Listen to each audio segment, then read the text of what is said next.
It is a misconception that dyslexia will impede on an individual's success. With the appropriate accommodations, dyslexic individuals will be able to nurture their unique abilities and compensate for what they lack.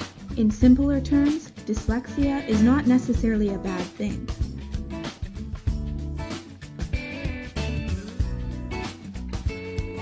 Interviews in a documentary give the audience a sense that the documentary filmmaker's views are mutually shared by multiple other people or sources. In the big picture, Rethinking Dyslexia, almost the entire documentary is made up of interview clips, providing personal dyslexic experiences from students, experts, and iconic leaders such as Sir Richard Branson and financier Charles Schwab. By specifically choosing to focus around each individual's experience with education, director James Redford targets parents and educators with his mission to enact the educational change necessary to support this vulnerable group of students. See, it robs a person of time. Having accommodations returns it. We've learned that if you're not dyslexic and you have extra time, you might get a few extra points, or because you have more time than you need, you might go down because you'll change a good answer to a bad answer. So the only people who actually go up substantially are people who are dyslexic. This interview with Dr. Sally Shaywitz, an expert of dyslexic research, reveals statistics supporting the use of accommodations for dyslexic children. While she speaks, a change in music and shots of children taking tests emphasizes the importance of this quote. I think the one thing that really annoys me is when people say, he's so smart, he's doing better than other kids. Like challenging the idea that he's dyslexic. If he's doing B+, but he can do an A+, then he should be supported so that he can do the A+, because that's within his capacity. People struggle with that notion because they think he's getting a leg up, whereas it's actually evening the playing field. In this interview, a mother of a dyslexic child voices her frustrations with how, in spite of clearly high levels of intelligence and creativity, her dyslexic son struggles to express his skills because of unreasonable time constraints. By revealing a mother's perspective on dyslexia, the documentary is able to emotionally appeal to parents. With clips of her son successfully performing a magic trick overlapping the interview, the mother's belief in her son's potential is supported, as the magic trick demonstrates one of his many creative skills. Black and white style animation is a constant element being used. By using a more creative style, the fact that dyslexia is not necessarily a bad thing is illustrated. This creative fashion reflects the unique learning style associated with dyslexia, shedding light on the valuable abilities that people with dyslexia possess. These special abilities are very dominant in this clip. Dyslexia, if you read slowly and with much effort, but you're often the one to solve the problem. You can't spell and have messy handwriting, but your writing shows terrific imagination.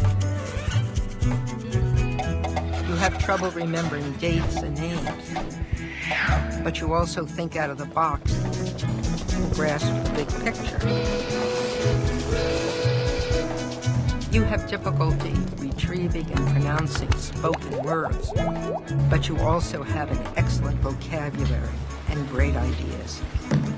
Through this, the negative stereotypes associated with dyslexia are destroyed and replaced by facts displaying the positive side of this disability. This black and white format clearly demonstrates the separation between lies and truth. There is no use of gray areas, which symbolize false information or misconceptions. This animation does not hide the fact that with dyslexia, certain problems can arise, and this is further shown in the following clip. It's usually exhausting,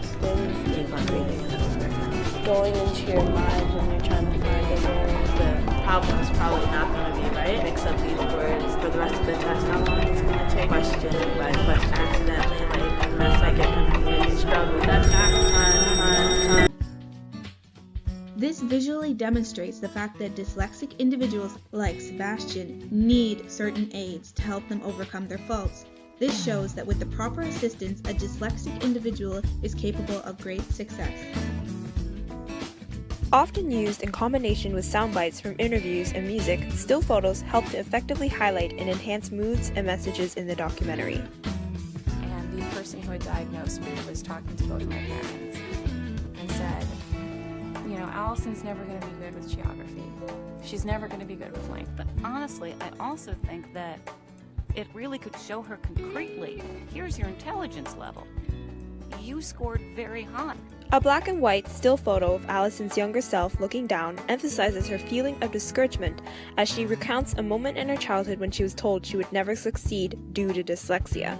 However, later in the documentary, Allison's mother talks about her pride in her daughter's achievement as a dyslexic child, and another black and white still photo is displayed, this time with Allison looking up and laughing.